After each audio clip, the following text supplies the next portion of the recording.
M के times news में आपका स्वागत है। मैं हूं एम के आज़ाद। आज हम बात करेंगे सत्यपाल मलिक के सनसनीखेज खुलासे को लेकर, उनके दावे को लेकर।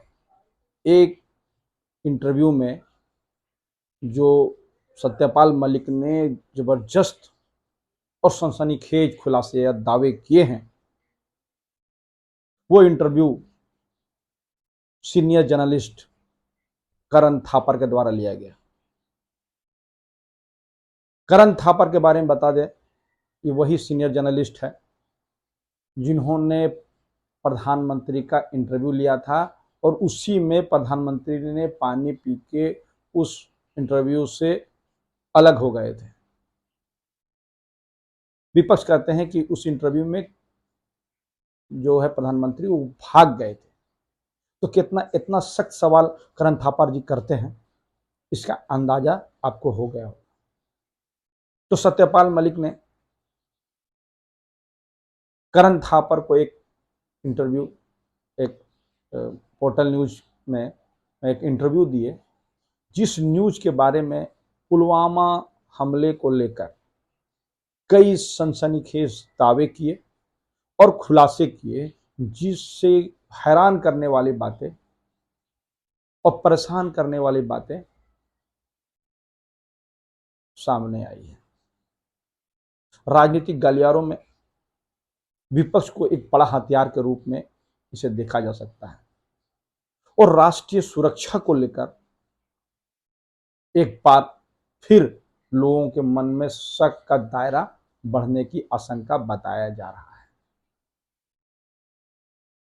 सरकार के दावे देश सुरक्षित हाथों में है, इसको लेकर हुआ, लेकिन जिस हिसाब से सत्यपाल मलिक ने जो खुलासे और दावे किए, तो निश्चित तौर पर सरकार के को सवाल खड़ा करने का, बहुत बड़ा सवाल करने का गुंजाइश दे ही रहा है। इससे किसी को इनकार नहीं है। जब आप करण थापर के बारे में जान गए, तो पहले आगे बढ़ने से पहले, इस खुलासे के बारे में और आगे बढ़ने से पहले ये जानना जरूरी है कि सत्यपाल मलिक कौन है। पहले सत्यपाल मलिक की पृष्ठभूमि के बारे में बातचीत हो जाए। तो पृष्ठभूमि के बारे में बात करने से पहले मैं बता दूं कि सत्यपाल मलिक एक जाट समुदाय से आते हैं और वो एक गरीब किसान के घर में पैदा हुए। बचपन में ही उनके पिता का देहांत हो गया था और माता ने बड़ी मशक्कत से उनकी पढ़ाई लिखाई और उनकी परवरिश की।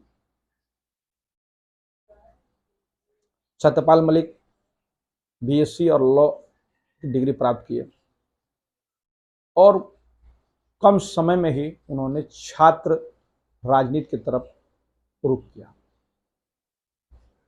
1968 में वो छात्र संघ का चुनाव लड़े और 2 बार चुनाव भी जीते।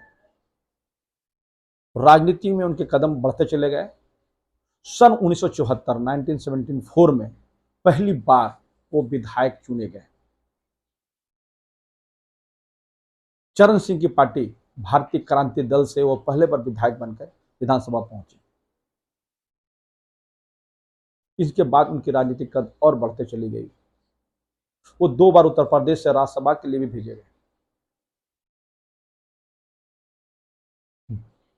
1984 में वो कांग्रेस पार्टी में शामिल हुए। 3 साल तक वो राज्यसभा में भी रहे। बताया जाता है कि 1984 में जब वो शामिल हुए, उसके बाद वेफोर्स घोटाले को लेकर जो मामले सामने आए, तो सत्यपाल मलिक ने कांग्रेस से इस्तीफा दे दिया। इससे ये पता चलता है कि सत्यपाल मलिक जी भ्रष्टाचार के खिलाफ बहुत पहले से ही सक्रिय रहे हैं। तभी तो वेफोर्स घोटाले के बारे में बात आते ही सत्यपाल मलिक ने कांग्रेस से इस्तीफा दे दिया। उसके बाद 1988 में वो जनता दल में शामिल हुए। 1989 में वो अलीगढ़ से जनता दल के टिकट पे सांसद का चुनाव जीते। जी हाँ, वो सांसद ही बने। छात्र जिंदगी से अपनी राजनीति शुरू की 2 बार छात्र संघ से ये रहे, एमएलए रहे, मंत्री रहे, राज्यसभा में रहे, सांसद भी रहे। उसके बाद सन 2004 में उन्होंने भारतीय जनता पार्टी की सदस्यता ली। जी हां, और अभी तक वो भारतीय जनता पार्टी के ही सदस्य हैं। वर्तमान में भी 2 दशक से लगातार वो भारतीय जनता पार्टी के सक्रिय राजनीति से उनका नाता रहा है। सन 2004 में ही भारतीय जनता पार्टी ने उन्हें बागपत से लोकसभा का टिकट दिया, लेकिन 2004 में सत्यपाल मलिक जी अजीत सिंह से चुनाव हार गए। उसके बाद सन 2014 1914 में सत्यपाल मलिक को भारतीय जनता पार्टी ने राष्ट्रीय उपाध्यक्ष बनाया। उसके बाद 2017 1917 में बिहार का राज्यपाल बनाया गया। जी हां, उनके राज्यपाल की शुरुआत 2017 से हुई, जब उनको बिहार का राज्यपाल बनाया गया। एक समाजवादी सोच के व्यक्ति राज्य सत्यपाल मलिक जी बताए जाते थे। उसके बाद उन्हें सत्यपाल मलिक को जम्मू कश्मीर जैसे सेंसिटिव जगह पे, अति संवेदनशील जगह पे उनको भेजा गया राज्यपाल बनाकर। जम्मू कश्मीर का राज्यपाल बनाने से यह तय हो गया कि सत्यपाल मलिक जी भारतीय जनता पार्टी के विश्वस्त लोगों में उनकी गिनती होती थी, तभी तो वो जम्मू कश्मीर जैसे जगहों पे उनको राज्यपाल नियुक्त किया गया। उसके बाद उनको गोवा भेजा गया, राज्यपाल बनाया गया गोवा का। उसके बाद वो मेघालय गए। ये उनकी पृष्ठभूमि राजनीति के और उनके पद, एमएलए, एमपी, राज्यसभा और विभिन्न पदों के रहने वाली बातें हैं जो बताना जरूरी था। इससे पता चलेगा कि जो सत्यपाल मलिक जो बातें कह रहे हैं उसकी कितनी सत्यता है। कोई आम आदमी नहीं है सत्यपाल मलिक, जिन्होंने इतने बड़े दावे पुलवामा हमले में को लेकर सरकार को घेरने के लिए कहा, सरकार पर बड़े आक्षेप लगाए, बड़े प्रहार किए। करण थापर इंटरव्यू में सत्यपाल मलिक ने पुलवामा को लेकर कई सनसनीखेज, पुलवामा हमले को लेकर कई सनसनीखेज दावे किए हैं। उन्होंने कहा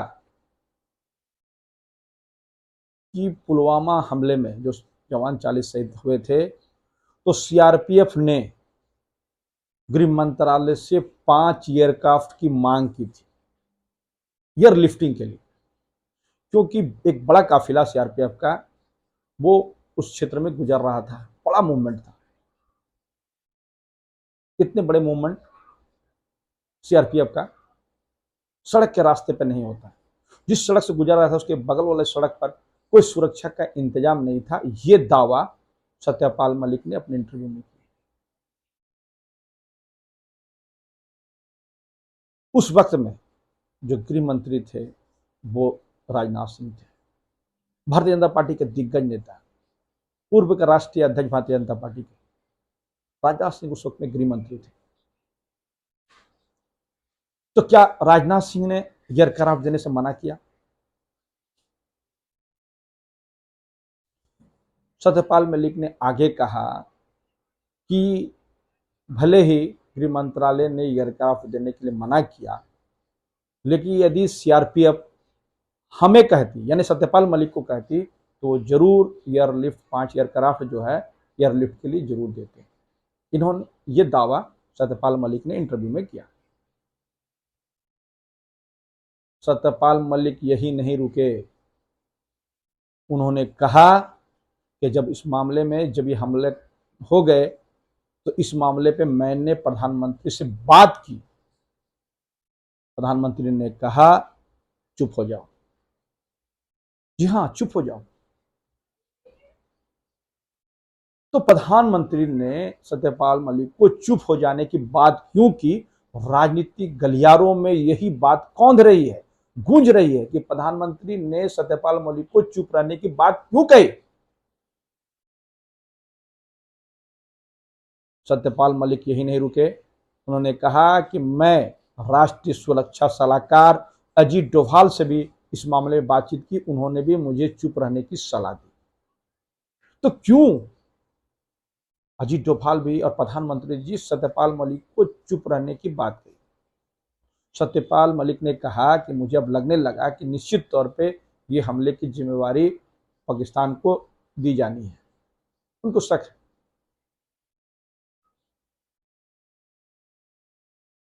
सत्यपाल मलिक यही नहीं रुके,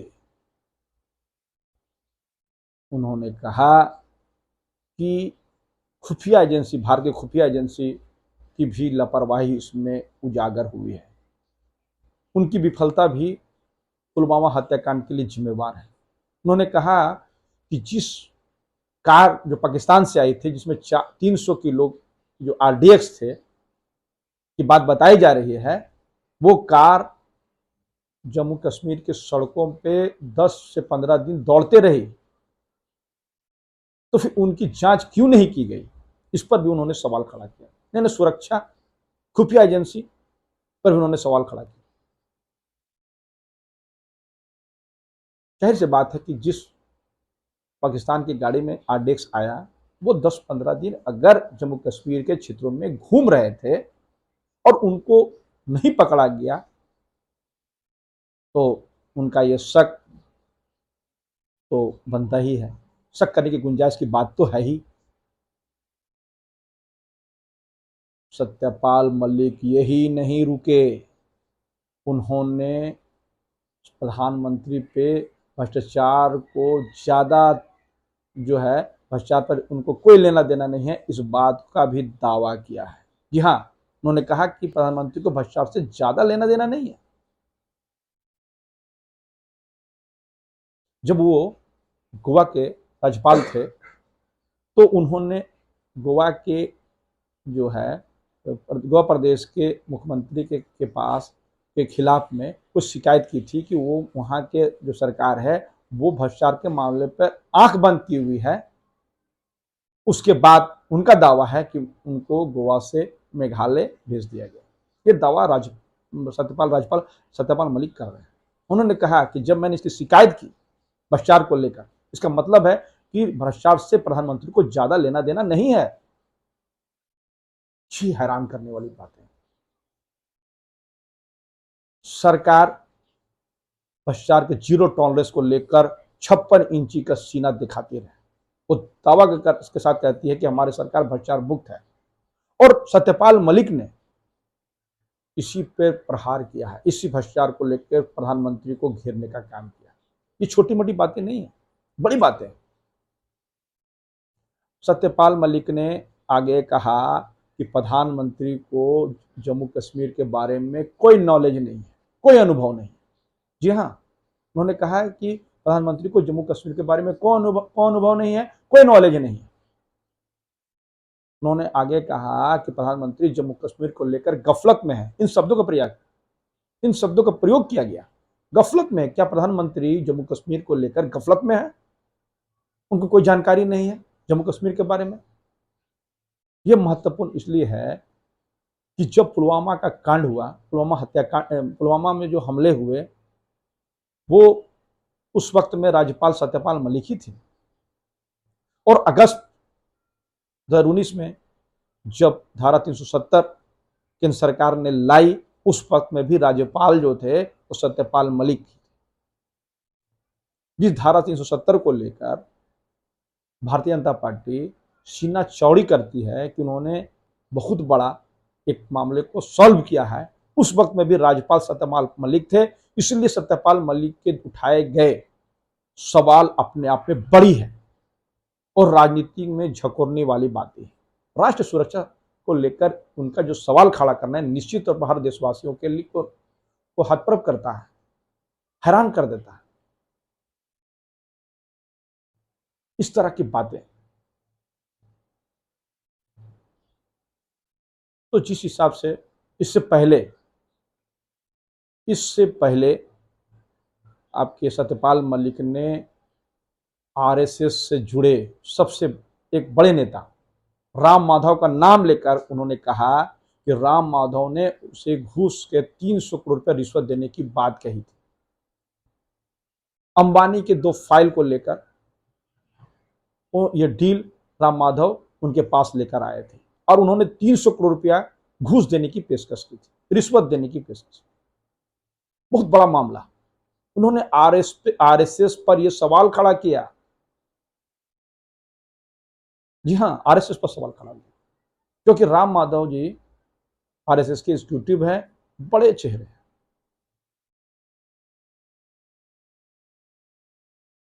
सत्यपाल मलिक ने उस फाइल के बारे में कि अंबानी को फाइल किस तरह का फाइल थे इसके बारे में ज्यादा खुलासा नहीं किया। ये खुलासा होना अभी बाकी है कि उस फाइल में है क्या, था क्या, जिसके लिए 300 करोड़ रुपए के लिए घूस की पेशकश की गई थी। जब ये बात सत्यपाल मलिक कुछ दिन पहले लेकर आए तो राजनीति में भूचाल आ गया। कांग्रेस पार्टी ने इस पर बड़े सवाल खड़ा किए, कई विपक्षी नेताओं ने भी इस पर सवाल खड़ा किए। मीडिया पे, सोशल मीडिया पे इस बात पर पूरा ट्रोल होने लगी सरकार कि सरकार जवाब दे। राम माधव को लेकर एक मीडिया रिपोर्ट के मुताबिक राम माधव ने इस मामले को लेकर सत्यपाल मलिक को लीगली नोटिस भेजा है और मानहानि का बात कही है कि आप इसको अपने बात को वापस ले लीजिए वरना मैं आप पर मानहानि का मुकदमा कर दूंगा। ये लीगल नोटिस राम माधव ने सत्यपाल मलिक को भेजा एक रिपोर्ट के मुताबिक। सत्यपाल मलिक कुछ तो बात जरूर है जो सत्यपाल मलिक नरेंद्र मोदी और उनके सरकार को घेरने के लिए कोई कसर नहीं छोड़ते हैं। वो लगातार हमले जाहिर करते हैं, हमले करते हैं। लेकिन इस बार 2 मामले जो लेकर आए हैं, राम माधव को 300 करोड़ रिश्वत के मामले को, पेशकश को लेकर, और दूसरा पुलवामा हमले कांड में सरकार को घेरने को लेकर बड़े सवाल खड़ा किए। खुफिया एजेंसी को लाए, प्रधानमंत्री पर प्रहार किए, गृह मंत्री पर सवाल खड़ा किए, खुफिया एजेंसी पर सवाल खड़ा किए। निश्चित तौर पर यह बातें देश की सुरक्षा को लेकर है, देश की अनुशासित सेना को लेकर है, क्योंकि इस पुलवामा हमले जो फरवरी में हुआ था, फरवरी 2019 में, उसमें देश के हमारे जवान 40 जवान शहीद हुए, बड़ा कैजुअलिटी थी, हाहाकार मच गए। पूरी दुनिया में भारत का सेना अनुशासित सेना है जो सर्दी धूप सब में हमारे सीमाओं का जिस तरह सुरक्षा करता है और जिस तरह सम्मान भारतीय जनमानस में सेना को लेकर है, यह सर्वविदित है। निश्चित तौर पर सत्यपाल मलिक का पुलवामा हमले पर जो सनसनीखेज खुलासे हुए उस पर सरकार को जवाब देना चाहिए। लेकिन दुख की बात का होता है कि भारतीय जनता पार्टी के बड़े प्रवक्ता और बड़े नेता इस मामले पे चुप्पी साध रखे हैं, बोलने से बच रहे हैं। छोटे छोटे मामले पे प्रेस कॉन्फ्रेंस करने वाले और बड़ी बड़ी बात कहने वाले भारतीय जनता पार्टी सत्यपाल मलिक को लेकर चुप है। इसलिए हम कह सकते हैं कि इस मामले पे पूछता है भारत, जानना चाहता है भारत, क्योंकि यह देश के सुरक्षा से जुड़ा मामला है। प्रधानमंत्री के साख पर सवाल खड़ा किए गए हैं भ्रष्टाचार को लेकर कि उनको जाना लेना देना नहीं है। जम्मू कश्मीर में प्रधानमंत्री का कोई अनुभव नहीं है, प्रधानमंत्री जम्मू कश्मीर को लेकर गफलत में है। बड़ी बड़ी बातें सत्यपाल मलिक ने ये बात को इंटरव्यू में कहकर सनसनी फैला दी है। कांग्रेस लगातार हमलावर है। उनके पवन खेड़ा, सुप्रिया सिनेत और जयराम रमेश भी इस पर सामने आकर प्रेस कॉन्फ्रेंस करके सारी बात सरकार से पूछी है। उन्होंने ये कहा कि यदि सत्यपाल मलिक गलत बोल रहे हैं तो उस पर मुकदमा कीजिए वरना आप उसका जवाब दीजिए। जिस हिसाब से इस मामले को लेकर, सत्यपाल मलिक को लेकर भारतीय जनता पार्टी बचने का काम कर रही है, विपक्षियों का शक की सुई बढ़ते जा रही है। अभी और अब आगे देखिए इस पर सरकारें क्या बोलती है। इसलिए इस तरह के वीडियोस देखने के लिए हमारा न्यूज़ जो है, इनके टाइम्स न्यूज़ को सब्सक्राइब करना ना भूलें और कमेंट्स बॉक्स में जरूर कमेंट्स करें। नमस्कार।